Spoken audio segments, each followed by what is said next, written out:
let's just get this out the way. Number one, I'm late. I'm sorry. Okay? Like way late. Number two, I'm super plain faced. Like we cool like that. No makeup. I am your girl, Talisa Rae. What's up, Ray of Sunshines? How you doing today? We are reviewing The Chi, Season 1, Episode number 4, Quaking and Grass. Yeah.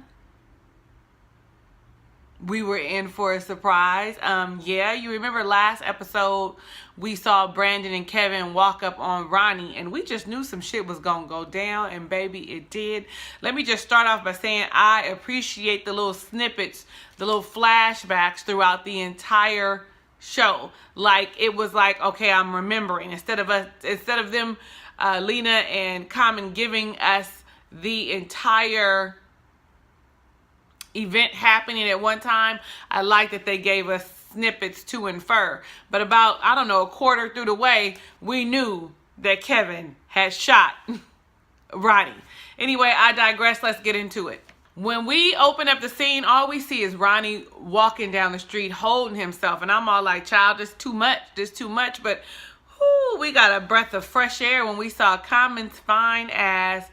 And I want to say it was a mosque, but really wasn't. I don't know really what it was, but they were praying. You knew that they were of Muslim faith and that they were praying. But baby, when I saw Common, I said, that man, God did a great thing when he created Common. He looks exactly like that in person. Sat right in front of me in church one day. I thought, ooh, baby. If you wasn't with somebody, I'd be grinning. No, I wouldn't. I ain't a groupie, but he was fine as fuck. Common offers for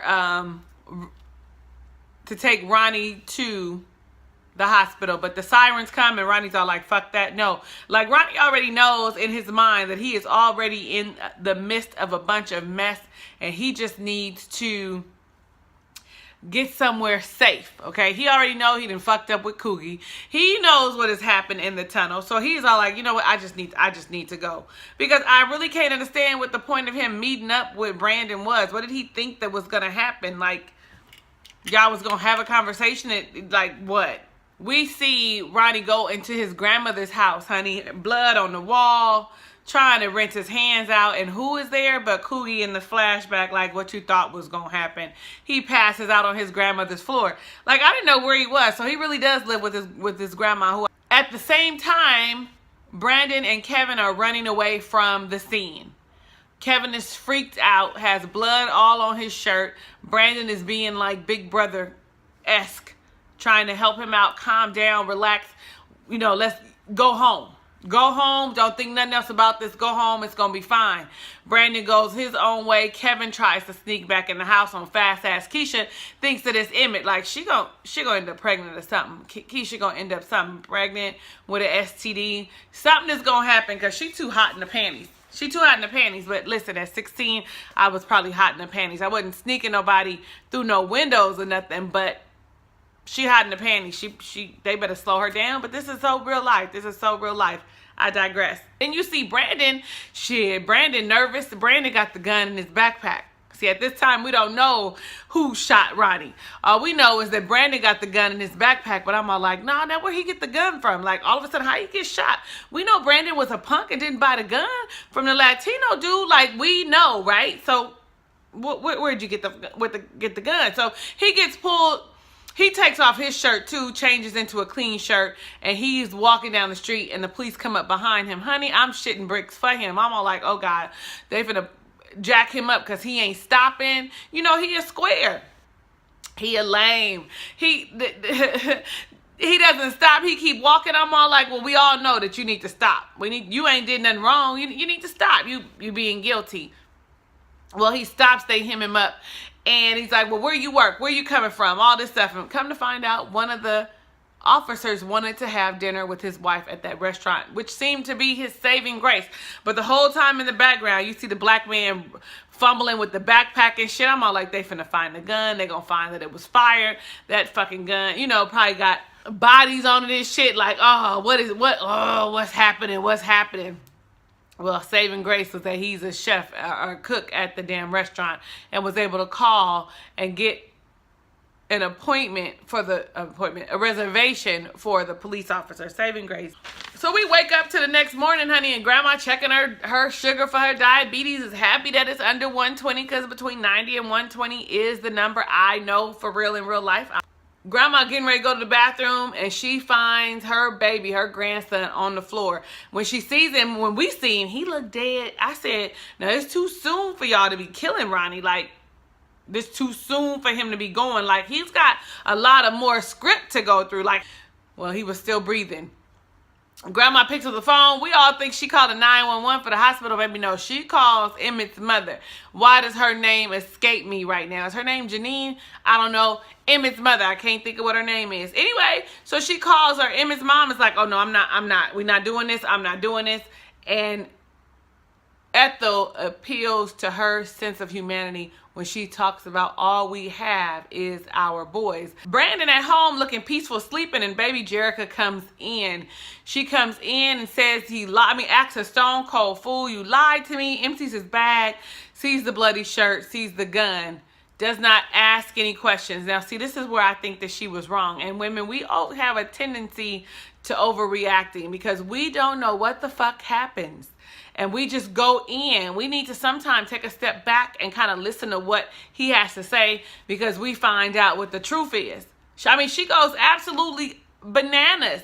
You know your man. You knew that he wasn't that kind of dude. You should have kind of listened to see what was said. I know what it looks like. A lot of times it looks like one thing and it's something else. Take a deep breath. Be pissed off, but hear what he has to say. And if it does not sound right, it does not align up, it doesn't feel right, then kick his ass out. But you know him innately if that's your man for real in real life. Like, y'all not just fucking, but y'all really in a relationship. We never get to see Jake. Jake is the young boy with the dreads. Well, come to find out, Jake and Reg, the corner boy, are brothers. We see them at the house. Jake is getting ready to go to school. Reg seemed like he cool, getting ready to line him up and shit and say, you think you a man? You done took some shit out of my room. You think you're going to just go in my room? Here's where we find out it starts to click that where the gun comes from. Because Jake took his brother Reg's gun. And who would Jake give the gun to? No one but Kevin. And the way my analytical mind is set up, it told me right then and there, oh, Kevin is the one who shot Jake. Like, I didn't know. I didn't need to know nothing else. I knew who shot Jake at that point, but I really wanted to see how it turned out. And so Reg is all like, little nigga, I need my gun back. Bring me my gun back. We see Cruz at the park. He fucking up. We knew that Wallace was going to be on his head. We knew that he was going to fuck up. And Wallace just comes out and says, so I didn't know that Ronnie was your CI. That the boy that was killed, Jason, is Ronnie's father, and he's your CI. You could tell me if you fucked up. You could let me know, because I got your back. You know damn well, and I'm so glad that Cruz did not believe him. That Cruz was like, yeah, no, I don't think so. You really don't have my back. Brandon gets kicked out. He went home to his mama's house. Tells him he needs a place to crash. He goes into Coogie's room, which of course is uncomfortable, but he hides the gun. But the stepfather comes in, or the boyfriend. Y'all know his name? Tell me down below in the comments. And while you're telling me in the comments, make sure to click the like button because you just watched the show, okay? He notices the bloody shirt, but doesn't say anything about it, kind of looks at him. And then he starts to talk about, you know, feeling Coogie's spirit in the room. And, you know, your mom doesn't come in here. But the whole time, he's all like, nigga, I see you, and you need to think this through. You need to get your shit together, because he sees the bloody shirt. So then we run into the three stooges, okay, the three amigos. Jake, Kevin, and Papa. Well, not in that order. We see Kevin walking up, and Jake is all like, yo, I need the gun back. My brother's nose is missing. I need it back. He was like, man, I ain't got it right now. I'll get it for you. Like, you know, now here come the turn of events. But all in the process, the hotties come up. Why do I not know the girl's name right now? But I know her cousin's name is Maisha. I cannot think of the girl's name. Invites him to a house party. You know, he excited. Cool. Y'all, it brings up nostalgia thinking about being young and the boys liking you and stuff. I'm gonna tell y'all, I've always been a tomboy. Like, not until I had gotten adult. Shit, I ain't want to say in high school, because I still wore baggy clothes. I didn't want people to see how cute my shape was and shit. I was a tomboy for a long time, and sometimes I'm still a tomboy. So then we see old Q, baby, old Q. Q goes into Sonny's and he's all like, run me my tool bag. I'm all like, what kind of tool bag is this?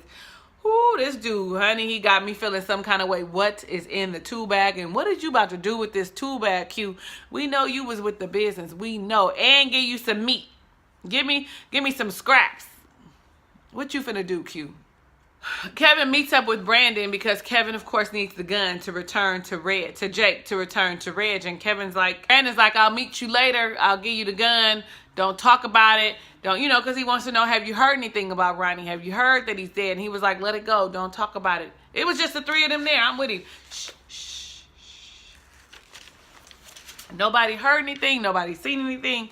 Ain't no cameras over there. Listen. Ronnie ain't went to no hospital. He ain't dead. You ain't heard nothing. Quiet as is kept. Nothing's happened. Like, you gotta learn to take some shit to the grave. He only, 12? I'm assuming he like 12. Okay, so this little cute party scene, y'all. This cute party scene at the girl's house. First off, the first thing she said was, you guys decided to come? What you bring to the party? Fellas, when you go to somebody's house for a party, a dinner party, anything, you come with something. Like, okay, you guys are all grown, and I'm sure you know that, but I don't think you know that, because niggas always be coming to people's house with nothing, coming to the parties, to the Thanksgiving, to the potluck, to the soul food, whatever. Just because I'm hosting it does not mean you don't have to bring something. Bring a bottle, bring something. And the little girl knew. She said, well, when you go to a party, you're supposed to bring something. I said, ooh, if they not playing that all the way right, let's get them straight early. Little Papa with his little chunky self pulls out some potato chips out of his backpack. Like, not that he was prepared for the party, but because that's what he liked to snack on with his little chunky self. So they go into the party, and it made me feel nostalgic. Like, y'all remember going to parties in junior high school. Shit, even in high school, and the girls be on the wall over here, and the boys be on the wall over there, and nobody's dancing. Hell, on the motorcycle set out here, the black motorcycle set here out in LA is pretty much like that. The men be all outside or all around the dance floor, and the women are in the middle of the dance floor dancing. They ain't dancing together. Honey, I'd be like, is we in high school? What is we doing? Like, so it was funny to see that. It was and realistically portrayed. There's always one kid that want to be like, well, let's go. And that was Papa. Papa put on his little music and did his little dance, y'all. Yes. So after Brandon had talked with Kevin, he went back home. Honey, the room was painted. The gun was gone. Brandon, started freaking out, rightfully so, because he knew the gun didn't belong to him, and he knew the gun didn't belong to Kevin. Okay, so he's starting to freak out, and he asked his mama's boyfriend, yo, my stuff is missing. My stuff is missing. And he was like, what stuff? I don't know what you're talking about. And then all of a sudden, shit hit the fan. Brandon knocks the yogurt out of his hand, and he's all like, you ain't finna bring no gun up in my house. That's my shit. It go back and forth for a minute, but, I mean, Brandon was like, your house? Like, this nigga, this is my house. Like, I own half of this house. How in the fuck is this your house? That's what he should have said. How is this your house? You have no stake up in this house. This is half mine. If you wasn't aware, let me put it up on you. Y'all remember the conversation with the mama on the patio? He was like, mama, you can't sell the house. Half of it's mine. That's what he should have did. You don't own shit up in here. What you doing? You mooching off my mama. Is you paying any bit? Like, child. Brandon leaves. I thought they was finna go the blows. I was ready for, like, when he stepped back, when Brandon was doing that, when he stepped back, I thought, oh, he finna step back and punch him. They finna be fighting. Don't be fighting with your elders. So Kevin and Jake meet up with Brandon. Now, okay, let me just tell you, we saw Ronnie and Grandma Ethel talking, and she wanted to know what it was like on the other side. Did you see a light? Like, she wants to know, knowing that her time may come soon. I want to know what to expect. You look like you was gone out there on the floor. So, fast forward, Kevin and Jake and Brandon are talking, and Kevin's like, you got the piece? And he was like, nah, man, something happened. Jake get upset, like, what the fuck? I'm all like, okay, these 12, 13-year-olds is this too much, even though we all was cursing, but we didn't curse at no adult in that manner. So Jake's all like, I gotta go tell my brother. He was like, well, I'm gonna go with you. Let me go tell your brother. Kevin, go home. This ain't your business. And it's almost like, does Jake know what Kevin did? I don't think so, but nonetheless, they go to the spot. And in the spot, they smoking and drinking like they do at spots. Smoking, drinking, bitches everywhere, niggas fighting over whatever. I think they was drinking lean. I'm skipping some stuff, but it's fine. It's going to all mesh together eventually. They drinking lean or whatever, and Brandon goes. And they're like, who the fuck is this lame? Now, they let him in because, you know, it's a bunch of niggas in there with guns in their pockets, ready to pop off any second. So they let him in. And I'm going to give Brandon some serious credit. That takes some serious cojones for you to be able to go into the spot where you ain't nowhere near, you ain't even from the neighborhood, but you go in there because you need to vouch for the young man so that he doesn't get killed by his or hurt by his brother. Like, I'm gonna give him some credit. For Brandon to be a regular dude, a quote unquote lame, he got a lot of respect for me just because he knows that I need to step up and help these kids. Like, y'all feel me with that or no? So he in there, he tell him, man, I had the gun. I don't have a gun. Shit happened. He was like, you know, what you gonna give me for it, Reg? What you gonna give me for it? So, you know, Brandon go in his pocket and pull out some money. Gives him $150. And he was like, it's twice this. And, you know, shit, Brandon's like, oh, it's nothing. I'll go get it. It's nothing. It's nothing. So, you know, Reg, what Brandon probably should have did was been like, damn, man, give me a couple days. Because, see, now it's nothing. It's nothing says that you might have something going for yourself. You got a little change in your pocket. You know, you got a good head on your shoulders. Like, you got to be able to play the game like, oh, fuck. Like, okay, let me figure that shit out. I'm going to get it to you. Give me a couple days. Should have said that because dude was like, here go your money back. I don't want your money, but you owe me. You owe me. I prefer you owe me. What's your credit? You got a 720 or better? He was like, yeah, you owe me. I was like, oh, shit. You don't want to owe Reg. All this shit gonna come full fucking circle because Reg them killed Jason, okay? Trice them and Reg and all them is the same people. They killed Jason, and because Jason saw some shit and Jason was trying to run. I just made that up, y'all. Don't take my word for it. I just made that shit up. And then Jake comes in, and his brother is all like, first off, what the fuck is you in a fucking inflatable pool for in the middle of the floor? He comes in and he was like, you sent this lame to my house. That's what I'm upset about. You sent him to the house and blah, blah, blah, blah. But you owe me now too. You know, since you want to shoot a gun, you now a shooter. I was so disappointed, but this is how it happens in real life. Normally you didn't gangbang because somebody in your family was from some set or part of some crew or whatever the fuck they calling them now. That's what you do what they do. That you learn from learned behavior. I'm so glad that my oldest son is in college and my baby boy gets to see what it looks like for a man to complete college and to have a, you know, I don't know, but y'all get me. Anyway, so he's all like, well, you could be a shooter and you in this for life. And you know, little Jake looked like he proud of that. But listen, my little heart is thumping. Number one, Jake, where is their parents? So Reg, is you taking care of Jake? Because Jake go back to the room in the midst of all this party. And not only that, I was like, why are you the only motherfucker naked in there? Like, everybody got on bathing suits and shit. And you get out the fucking inflatable pool and you naked. It's a bunch of niggas around. You dangling, swinging. Ain't nobody feeling no kind of way about that. I was feeling some kind of way about that. Like, this. Oh, you that nigga? So that's how come you. I don't like it. I didn't like it at all. Let's talk about Q and this tool bag. We see Q go into the alley that Coogee was in and feeds the same dog that Coogee was feeding. Y'all remember that in the first episode? Well, he opens up his bag, he gets some wire cutters, and he takes the dog. He takes the dog and he walks down the street. And as he's walking down the street, we see Wallace and Trice in the car together. And he's talking about going into a cargo hold, and the second one to get something. We don't know. Here's a list of stuff. We don't know what it is he's getting, but we know he's in cahoots with the police. And then there is Q walking by, and Trice is like, that's my motherfucking dog. He got my dog. Like, there's some significance there about that. Let's see. Because I think next week they're going to let us know what the fuck that's about. Okay, so this little scene with Jerrika, you know how we be hanging out with our girls or whatever? Like, it was cute. It was realistic, but I was a little upset that she would share that much information. That's how you know she's square, too, because, I mean, I'm square with round edges, so I ain't, you know, I'm a little curved at the end, you know.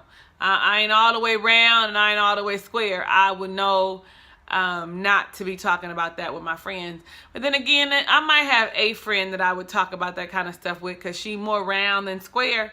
And but she sat there and told all of them about the gun and the bloody shirt. Now, don't you think that might come back full circle? Like, what? I don't know. That's because she should have had a conversation with her man, not with her friends. I didn't like this. Cruz goes to Grandma Ethel's house looking for Ronnie. Bams on the door. Grandma say, he not here.